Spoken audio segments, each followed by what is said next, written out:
Yo, hey, it's DrShane back with another magic tip today. Hope you guys are doing well. I'm just hanging out, trying to finish my office up today. Beautiful, beautiful Friday, looking out the window. So, hope you guys are having a great weekend, have some things planned. Just want to get back with you another Friday 5 minute magic tip to share with you guys. Today, a little few tips on workers' comp or work-related injuries that you might see in your direct primary care practice if you're working with employers. So just a few tips on that as we move forward through the weekend. If you're doing direct primary care, if you're working with employers, this frequently comes up. I mentioned it briefly in my book, Magic Pixie Dust and Miracles. But this comes up in the DPC chats frequently about doing workers' comp, and it comes up in conversations a lot when you're talking about employers. So, do you or should you be the employer's DPC doctor and be their work-related injury physician as well?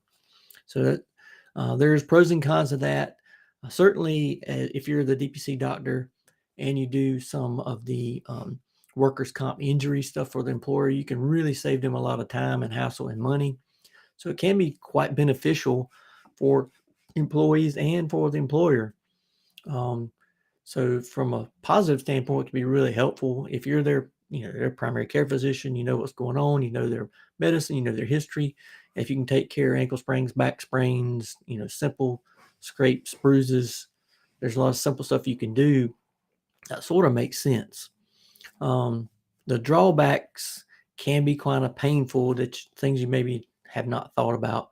So I would at least consider these drawbacks. When I had my urgent care for over 10 years, we had a lot of cash pay work-related injuries that we dealt with.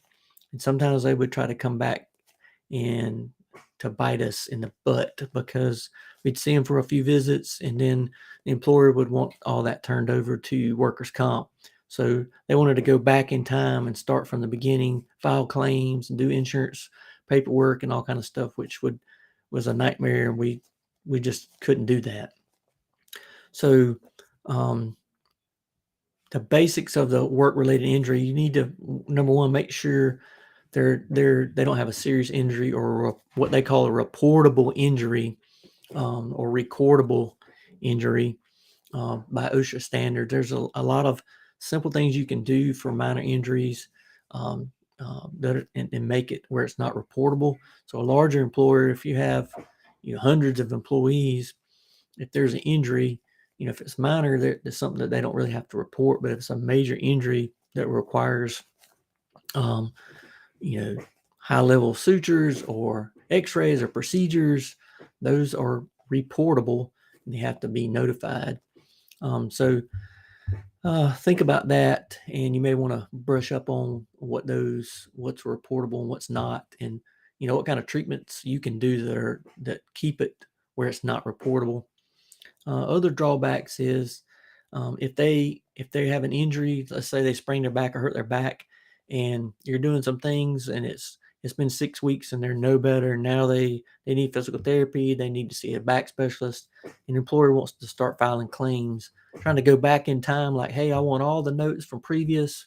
I want you to do ICD codes and everything from the beginning and refile all these claims to workers' comp when we don't participate with insurance.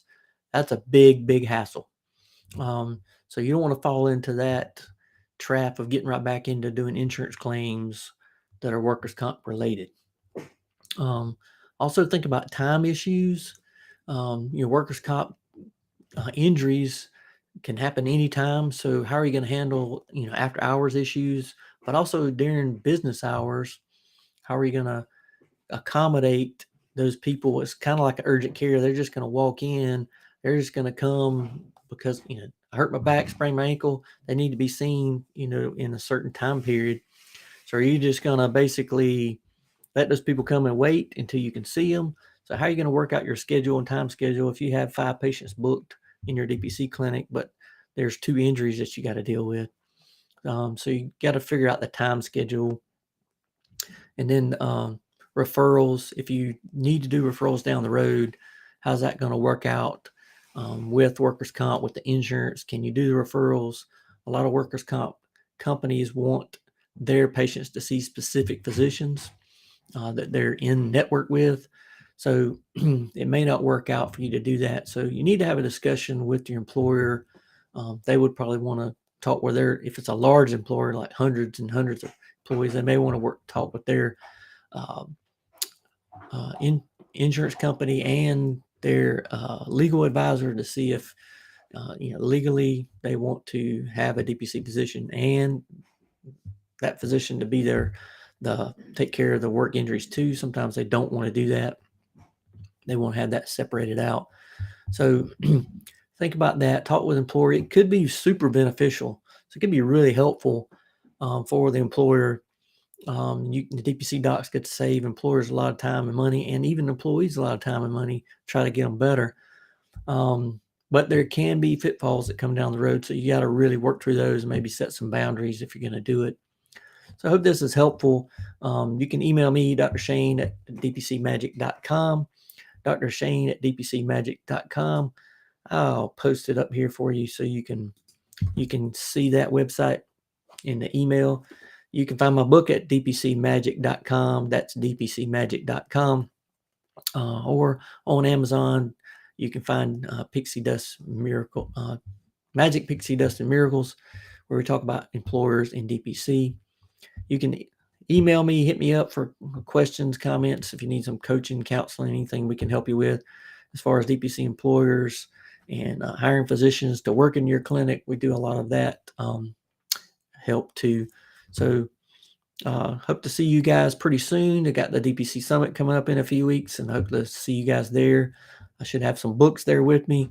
So if anybody needs to get a book, an actual handheld real copy of a book, I'll actually have some of those there. So hope to see you guys then or next week for sure. Until